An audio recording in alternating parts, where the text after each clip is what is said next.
Hello दोस्तों, मैं हूं आपकी होस्ट सैयदा दुआए ज़ैनब और आप देख रहे हैं दी कमर सीमा शो। आज के शो में हम बात करेंगे इंडियन पार्लियामेंट में पाकिस्तान में माइनॉरिटीज़ के हवाले से बहस हुई और external affairs minister doctor Jaishankar ने माइनॉरिटी एट्रोसिटीज़ का जिक्र करते हुए कहा कि पाकिस्तान का फेनेटिकल और बिगटेड माइंडसेट है। उन्होंने बताया कि सिर्फ फरवरी के महीने में पाकिस्तान में हिंदूज के खिलाफ 10 केसेस रिपोर्ट हुए, जिनमें से 7 अबडक्शन और फोर्स कन्वर्जन के भी थे। साथ ही साथ उन्होंने सिख कम्युनिटी का भी जिक्र किया, अहमदिया कम्युनिटी का भी जिक्र किया, क्रिश्चियंस का भी जिक्र किया। उन्होंने ये भी कहा कि इवन इंदिरा गांधी भी इस फेनेटिकल माइंडसेट को तब्दील नहीं कर सकती। तो इस बारे में आज हम तफसील से बात करेंगे डॉक्टर कमर चीमा साहब से।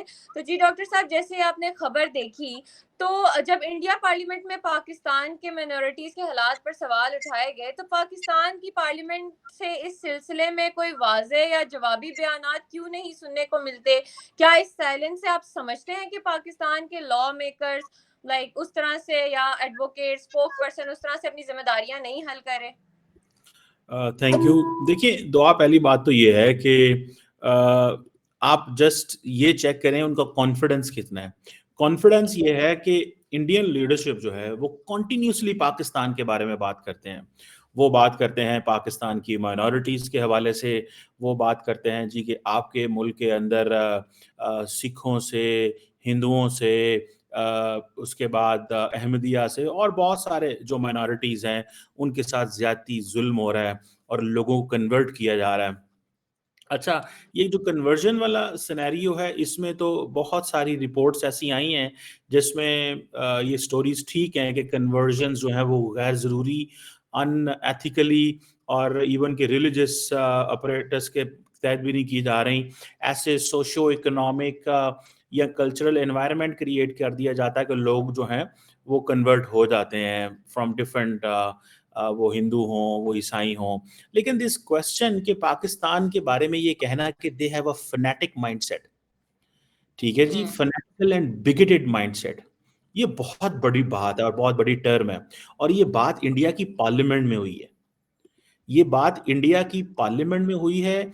डॉक्टर जयशंकर जैसा बंदा जो कि ग्लोबली रिकग्नाइज्ड है और दुनिया उनको जानती है, वो इसके ऊपर बात कर रहे हैं। ये बेसिकली सवाल ये जो पार्लियामेंट के अंदर पूछा गया, वो पाकिस्तान और बांग्लादेश की माइनॉरिटीज के हवाले से है।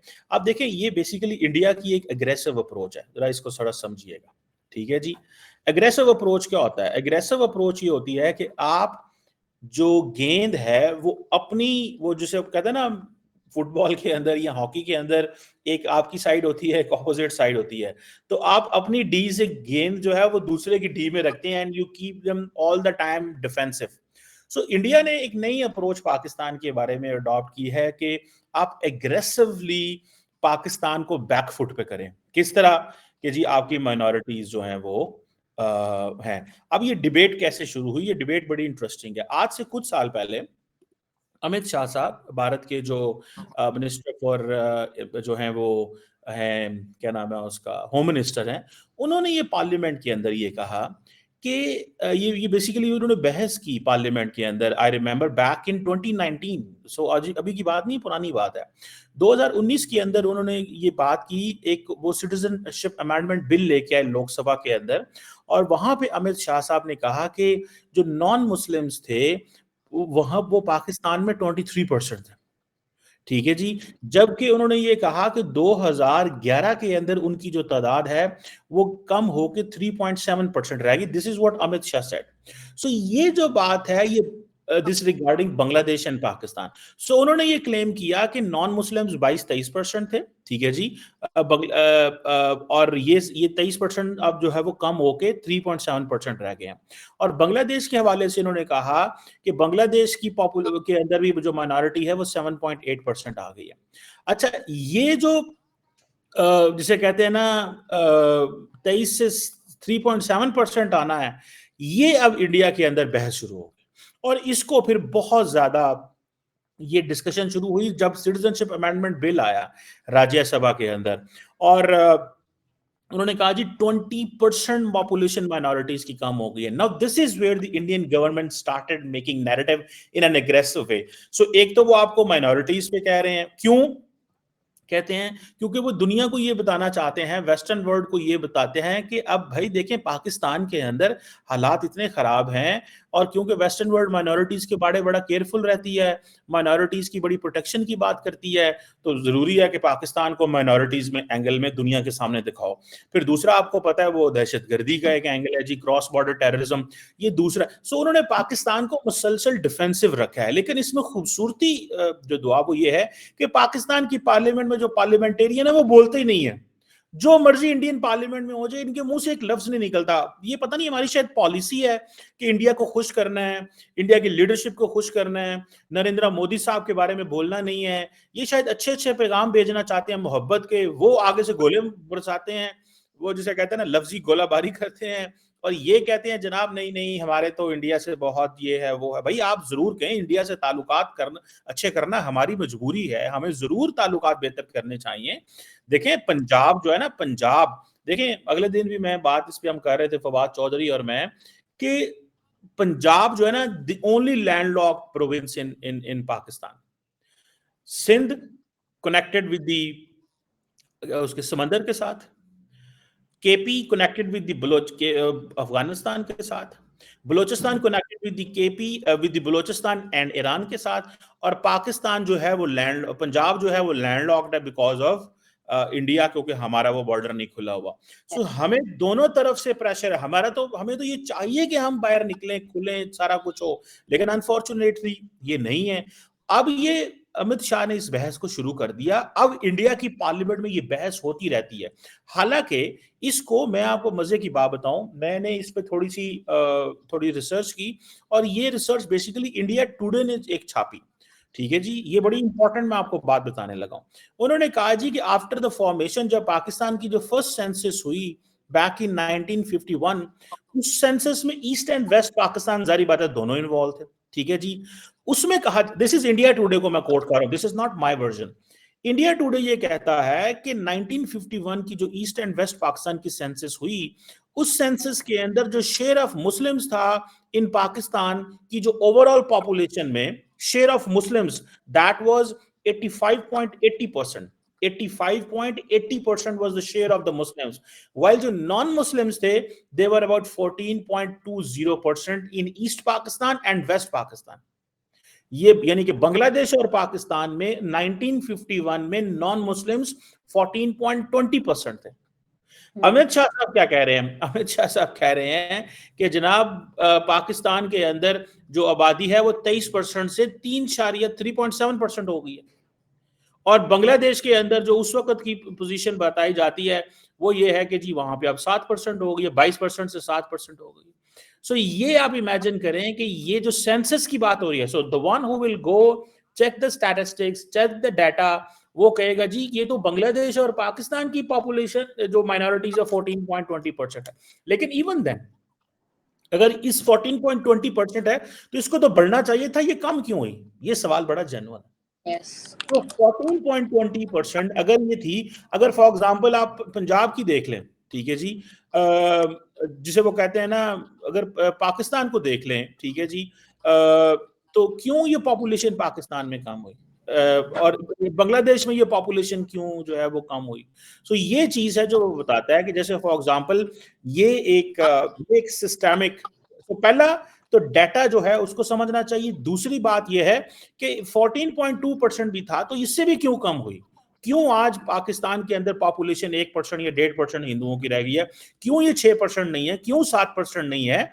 हम तो बात करते हैं डाइवर्सिटी की, हम बात करते हैं इंक्लूजन की, ये हमारा मजहब बात करता है, हमारे प्रॉफिट बात करते हैं कि हमें माइनॉरिटीज को अपने गले से लगाना चाहिए, और बल्कि मैं तो फ्रैंकली स्पीकिंग इस वर्ड माइनॉरिटी के खिलाफ हूं। लेकिन समहाउ ये पाकिस्तान का कॉन्स्टिट्यूशन है, ये कैसे मुमकिन है कि मैं हूं मुसलमान, एक हिंदू हो, एक ईसाई हो, एक कोई और मजहब सिख हो या कोई और हो, तो वो उनके पास भी तो पाकिस्तान का आईडी कार्ड और पाकिस्तान का पासपोर्ट है ना, तो how come you call them minority? They are equal, all of them are Pakistanis and we should respect and treat every Pakistani in the same way. लेकिन ये हमारी इंटरनल प्रॉब्लम की वजह से आज वो ये हमें बात कर रहे हैं। एंड देन फिर एक इंपॉर्टेंट चीज क्या है? खामोशी। खामोशी है हमारी, और इस खामोशी की पता नहीं, मुझे नहीं पता पाकिस्तान क्या कीमत अदा करना चाहता है, पाकिस्तान क्या कीमत देना चाहता है, इस खामोशी की मुझे नहीं समझ है। ये हमें ऐसा क्यों ये प्रॉब्लम है कि जी हमें हर कीमत के अंदर इंडिया की इंडिया हमें जो मर्जी कहे हमने खामोश रहना है। ये बेसिकली ये अप्रोच है। ये अप्रोच ये है कि इंडिया जो मर्जी करता रहे, हमें हर कीमत में उनको जो है कि ना हैप्पी तरीके से उनको चलाना है या हैप्पी अंदाज से उनको इंगेज करना है। सो मेरी तो फ्रैंकली स्पीकिंग इस समझ से मुझे बाहर है। मैं इसको जरा भी अंडरस्टैंड नहीं कर पा रहा कि ये हमारा ऐसा क्यों माइंडसेट है, हमारी ये क्यों अप्रोच है, हमने क्यों ऐसे सोचा हुआ है कि भाई जैसे तैसे हमने अपना डॉक्टर जयशंकर जो है उनके बारे में वो जो मर्जी कर रहे हैं, हमने उनको जवाब ही नहीं देना। हमने डॉक्टर जयशंकर से अपने राब्ते अच्छे रखने हैं। ये मेरा ख्याल है, ये अप्रोच है। और फिर देन बांग्लादेश के ये इंडिया की एग्रेसिव पोस्चर है, ये इंडिया की एग्रेसिव अप्रोच है। इस एग्रेसिव अप्रोच को अगर आप देखें तो देयर इज नो वन। आप कभी बात तो करके दिखाएं अपनी पार्लियामेंट के अंदर। अच्छा, फिर मजे की बात बताऊं होता क्या है। अब थोड़ी सी बात तो उनकी सही है इंडियंस की कि नंबर तो कम हुआ है पाकिस्तान के अंदर।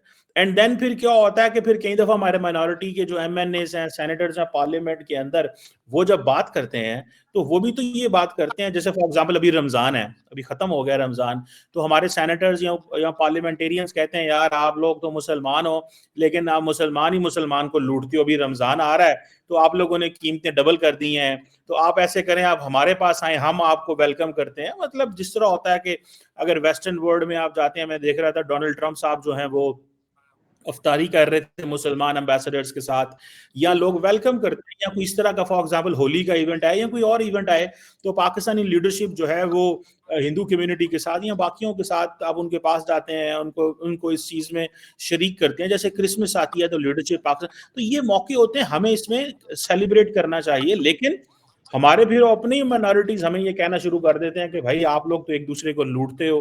तो मेरा ख्याल है कि जब तक आप हाई मॉरल स्टैंडर्ड सेट नहीं करेंगे, you can not respond India in that way. और पार्लियामेंटेरियंस की खामोशी की मैं नहीं समझता।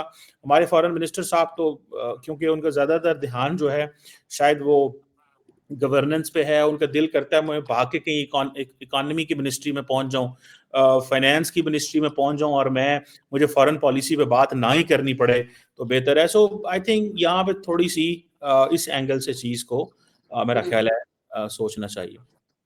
जी जीमा साहब, जैसे हमने देखा कि जो इंडियन पार्लियामेंट है वहाँ पे काफ़ी लाइक हीटेड डिबेट हुई इस बारे में।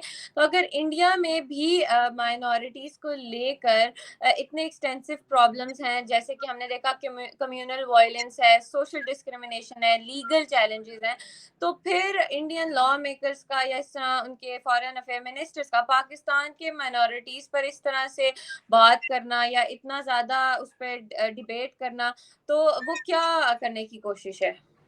देखिए उनके पास जो चीज है ना, वो उनके पास आवाज है, बड़ी आवाज है। They have an amplified voice and they are united on one thing and that is Pakistan. वो पाकिस्तान पे यूनाइटेड है कि क्या करना है। अब फॉर एग्जांपल मैं आपको ह्यूमन राइट्स वॉच की एक रिपोर्ट बताता हूँ। ह्यूमन राइट्स वॉच की जो रिपोर्ट है दैट इज अबाउट इंडिया की जी वायलेंस है, डिस्क्रिमिनेटरी पॉलिसीज हैं, ठीक है जी। इंडिया के अंदर जो इंडियन गवर्नमेंट है उसकी वो ग्लोबली लीडरशिप तो लेना चाहती है, the Indian leadership aspires to be global leader, ठीक है। लेकिन आपको जैसे मैंने बताया कि जो ह्यूमन राइट्स वॉच की जो रिपोर्ट है वो ये कहती है कि जो बीजेपी जो लेड गवर्नमेंट है उसने सहाफियों को अरेस्ट किया है, अपोजिशन के लोगों को अरेस्ट किया है, ठीक है जी। उनके खिलाफ क्रिमिनल चार्जेस, टेररिज्म के चार्जेस जो हैं वो लेके आए हैं। और गवर्नमेंट की डिस्क्रिमिनेटरी अप्रोच होती है against minorities. This is what they saying, this is what the human rights watch को मैं रिपोर्ट कर रहा हूं। I am not talking my self, ये ह्यूमन राइट्स वॉच। क्या पाकिस्तान के पार्लियामेंटेरियन इसके बात नहीं कर सकते? 770 पेज की वर्ल्ड रिपोर्ट आई है ह्यूमन राइट्स वॉच की, ठीक है जी। इसमें जिसे वो कहते हैं ना कि राइट्स के हवाले से 700 पेजेस की रिपोर्ट है। और Indian authorities for example journalist हो, एक्टिविस्ट हो या इन हवाले से हो, तो वो तो खुली बात करते हैं। जैसे फॉर एग्जांपल फरवरी के अंदर 2023 के आई थिंक 24 के अंदर बीबीसी के ऑफिस में रेड किया, इंडिया ने परवाह ही नहीं की। बीबीसी की डॉक्यूमेंट्री को एक ब्लॉक कर दिया गया था। फिर पिछले साल आई थिंक कम्युनल वायलेंस की बात हुई हरियाणा के अंदर, उस तरह की चीजें जो है वो हुई। सो ये आप देखें कि there is lot of information which is available, बहुत सारी इंफॉर्मेशन है जो अवेलेबल है, जिसमें जो है वो फॉर एग्जांपल इंडिया के बारे में बात की जा सकती है। अब जैसे फॉर एग्जांपल इंडिया ने G20 की वो जो की, ठीक है जी, वो जिसे वो कहते हैं ना प्रमोशन की G20 की, लेकिन एट द सेम टाइम क्या इंडिया का उस वक्त जो फॉर एग्जांपल उधर हो रहा है, क्या नाम है उसका, मणिपुर के अंदर यूरोपियन यूनियन की रिपोर्ट है कि वहां पे इंडियन जो गवर्नमेंट है उसने एक साइलेंस दिखाई है, लेकिन पाकिस्तानी बात नहीं करेंगे, पाकिस्तानी खामोश रहेंगे। पाकिस्तान को पता भी नहीं होगा मणिपुर पता नहीं है किधर है, या उनको पता नहीं मणिपुर के स्पेलिंग भी आते हैं कि नहीं आते, या उनको ये भी पता नहीं है कि मणिपुर जो है वो थाईलैंड में है, पाकिस्तान में है, अफगानिस्तान में है, रशिया में है। उनको कोई पता नहीं होगा उनको मणिपुर का, क्योंकि वो बेचारे मुश्किल से तो पार्लियामेंट में पहुंचे। जो आप हंस रही हैं, ये हंसने वाली बात नहीं है, ये बड़ी परेशानी और शर्मिंदगी वाली बात है। उनको हमारा पता है, हमें उनका कोई पता नहीं है, ठीक है। सो वो हमें हमारे लोगों को, मैं तो समझता हूँ पार्लियामेंट में आने से पहले थोड़ा भारत का ज्योग्राफी पढ़ा देना चाहिए, ताकि उनको पता चले यार कि मतलब this is what is going on. ये जो मैं आपके साथ ह्यूमन राइट्स वॉच का जो डाटा शेयर कर रहा हूँ, ये मेरा डाटा नहीं है, ये ह्यूमन राइट्स वॉच का डाटा है। अब ह्यूमन राइट्स वॉच को वो क्या कहेंगे, हम मानते ही नहीं है, जाओ भाग जाओ। अच्छा, इंडिया का ये है कि इंडिया, आप देखें इसी तरह एमनेस्टी इंटरनेशनल, मेरा ख्याल है इंडिया ने एमनेस्टी इंटरनेशनल का दफ्तर बंद कर दिया, उन्होंने कहा भाग जाओ, खबरदार तुम यहाँ पे आए, किसी हमें कोई परवाह नहीं है, ठीक है। क्योंकि वो ये कहते थे कि ये जो इंडियन जो बीजेपी की जो पॉलिटिकल पार्टी को वो खुलम खुली बात करते थे कि freedom of expression on this things, human rights defenders जो हैं उनको मुश्किल में डाला जाता है, जो जर्नलिस्ट के लिए मुश्किलात हैं, आर्बिट्रेटरी अरेस्ट हैं, डिटेंशंस होती हैं, फ्रीडम ऑफ रिलीजन के हवाले वहाँ बात होती है। अभी जैसे कल हम बात कर रहे थे कि यूएस का जो स्टेट डिपार्टमेंट का जो अदारा है वो ये बात कर रहा है, ठीक है। तो उन्होंने कहा जी खबरदार, आपने बात की स्टेट डिपार्टमेंट ने, आप you are an entity of concern. आपको पता है इंडिया ने उनको झड़क दिया है कि you are an entity of concern. हमारे फॉरेन ऑफिस ने पॉलिसी बात की है, लेकिन ये है कि उस अंदाज से नहीं की उनसे बात। सो मुझे ऐसा लगता है कि we can talk much more on the basis of the facts, on the basis of data, लेकिन इंडिया का पोस्चर एग्रेसिव है। इंडिया का जो ओवरऑल पोस्चर है पाकिस्तान के बारे में एग्रेसिव है। मैंने आपको शुरू में बताया किस चीज पे, माइनॉरिटी एंड टेररिज्म। सो उन्होंने सोचा कि जो गेंद है वो पाकिस्तान की तरफ रखें, पाकिस्तान को डिफेंसिव अप्रोच रखें। आप देखें ना, पाकिस्तान को ये कहना कि ये फनेटिकल एंड बिगेटेड माइंडसेट है पूरी नेशन का। आपको याद होगा कि जब बिलावल भुट्टो जरदारी एससीओ कॉन्फ्रेंस के लिए गोवा गए, तो जैसे ही वो कॉन्फ्रेंस खत्म हुई तो जयशंकर साहब जो हैं उन्होंने प्रेस कॉन्फ्रेंस की। जब प्रेस कॉन्फ्रेंस की तो पहले उन्होंने वेलकम किया, सारा कुछ हुआ। उसके बाद उन्होंने क्या कहा, उसके बाद उन्होंने कहा जनाब कि he was an advocate of a terrorist state, ठीक है। उन्होंने कहा he was an advocate of a terrorist state, he came for SEO, we received him well, but as an advocate of the terrorist state, हम उसको वैसे ही deal करेंगे because वो terrorist state. कमाल है अगर कोई बंदा बोल जाए। बिलावल भुट्टो जरदारी वैसे थोड़ा बहुत बोलता था, उसको क्रेडिट देना पड़ेगा कि बिलावल ऑन इंडिया बोला करते थे, ठीक है। वो अपनी कोई ना कोई अप्रोच जो है इंडिया के ऊपर उनकी थी, लेकिन एक बात बता दूं, इंडिया के ऊपर उनकी अप्रोच जरूर थी, लेकिन पाकिस्तान उसके अलावा मैं नहीं समझता कि किसी की अप्रोच हो। बिलावल थोड़े से, मुझे वैसे ये भी याद है कि फॉरेन ऑफिस जो है बिलावल की बड़ी तैयारी करवाया करते थे। उनको बहुत इंटरव्यूज जो देने होते थे उन्होंने रिगार्डिंग इंडिया, उसके ऊपर अक्सर कमेंट सेक्शन में उनको बताते थे कि ये सवाल होगा तो ये जवाब देना है, उनके ये प्रॉब्लम्स हैं, हमारे ये प्रॉब्लम्स हैं, हमारे बारे में बात करेंगे तो ये जवाब देना है, वो अपनी बात करेंगे तो इस तरह जवाब देना है, क्योंकि इज अ फॉरेन मिनिस्टर, उनको इंडियन मीडिया सुन रहा है। और द मोमेंट इंडियन मीडिया में वो किसी, I think on Goa he gave interview to Rajdeep Sardesai को उन्होंने इंटरव्यू दिया, और उन्होंने बड़ा सख्त इंटरव्यू लिया और उन्होंने बड़ा सख्त इंटरव्यू दिया। और this is what you know they do. अब फॉर एग्जांपल जयशंकर साहब पाकिस्तान आए थे तो उन्होंने किसी ने इंटरव्यू नहीं किया, या मेरा ख्याल है उन्होंने ये कहा ही नहीं होगा कि किसी ने वो माने नहीं होंगे हमने इंटरव्यू करना है। हो सकता है किसी ने कहा हो उनको कि जी इंटरव्यू का। बहरहाल this is something that is there. Let's see ये वो जैसे कहते हैं ना किस तरह ये चीज होती है या किस तरह चलती है, लेकिन एक अलार्मिंग सिचुएशन है, अलार्मिंग सिचुएशन, जो क्रिमिनल साइलेंस है पाकिस्तान की पॉलिटिकल क्लास की, कि वो रिस्पॉन्ड ही नहीं करते। जयशंकर साहब जो मर्जी कहते रहे, उनके मुंह से एक लफ्ज नहीं निकलता। जी चीमा साहब, जैसे हम देखें कि अभी हमने रिसेंटली कल भी देखा, तो हमने वो भी किया था कि यूएन जो राइट्स बॉडी थी उनकी तरफ से रिसेंटली ह्यूमन राइट्स अब्यूजेस पे या उस पे हमारा एक रिपोर्ट आई थी जिसमें उन्होंने पाकिस्तान को भी हाईलाइट किया था। उसके फौरन बाद ही इंडियन पार्लियामेंट में इस तरह मिनॉरिटीज एट्रोसिटीज पर बात करना या हीटेड डिबेट होना, क्या ये डिबेट पाकिस्तान के इंटरनल रिफॉर्म्स को चैलेंज करने की कोशिश है या वाकई ही इंटरनेशनल प्रेशर बढ़ाने का मकसद है? देखिए, रिफॉर्म्स तो जब प्रेशर आता है तो रिफॉर्म्स तो होती हैं, लेकिन पाकिस्तान, सारी बात है, इंडिया की बातों की तो परवाह नहीं करता ना। वो कहता ठीक है यार, लेकिन मेरा जो सोच है ना, मेरा मेरा ख्याल है कि at least you keep parliament busy. Parliament में ये क्या करने आते हैं, ये क्या उधर तस्वीरें खिंचवाने आते हैं, उधर क्या एक दूसरे वो कागज फाड़ने आते हैं, एक दूसरे को गालियां देने आते हैं, किस तरह जो है वो बात करने आते हैं। तो पार्लियामेंट में ये क्या करने आते हैं? तो जो एक्सटर्नल प्रेशर की होती है वैल्यू, लेकिन जिस तरह मैंने कल भी बात की थी आपके साथ कि ये जो प्रेशर होता है ना, दैट मैटर्स, इसका ये मैटर तो जरूर करता है। उसकी वजह ये, but this pressure matters in case it has economic consequences. But if there are no economic consequences तो कोई भी नहीं मैटर वो करते नहीं। जैसे फॉर एग्जांपल पाकिस्तान के अंदर मिलिट्री कोर्ट्स के हवाले से यूरोपियन यूनियन ने कहा कि हम जीएसपी प्लस स्टेटस जो है उसको फॉर ग्रांटेड ना लें। उनके अभी रिसेंटली वो लोग आए थे। So this happens, so it is there. So मेरा ख्याल है कि दैट इज वेयर ये प्रेशर है, सही है। लेकिन अगर मैंने कहा इकोनॉमिक कॉन्सिक्वेंसेज हो, जिस तरह हम यूरोप से हैं, इंडिया जो मर्जी कहते रहे पाकिस्तान को तो कोई फर्क नहीं पड़ता, और जो पाकिस्तान कहता है इंडिया को कोई फर्क नहीं पड़ता। So that is the story. बहुत शुक्रिया चीमिया साहब। तो आज हमने दोस्तों बात की इंडियन पार्लियामेंट में पाकिस्तान में माइनॉरिटीज़ के हवाले से बहस हुई, जिस पर डॉक्टर जयशंकर ने माइनॉरिटी एट्रोसिटीज़ का जिक्र करते हुए पाकिस्तान को एक फैनेटिकल और बिगोटेड माइंड सेट भी कहा। तो जब इंडिया पार्लियामेंट में पाकिस्तान की मिनॉरिटीज़ के हालात पर सवाल उठाए गए तो पाकिस्तान की पार्लियामेंट इस सिलसिले में कोई वाज़े या जवाबी बयानात नहीं दे सकी। ना ही हमें कभी पास्ट में इस तरह से कोई स्ट्रेट फॉरवर्ड पाकिस्तान की तरफ से कोई जवाबात मिले हैं। फिर मिलेंगे एक नए एपिसोड में नए टॉपिक के साथ। Take care.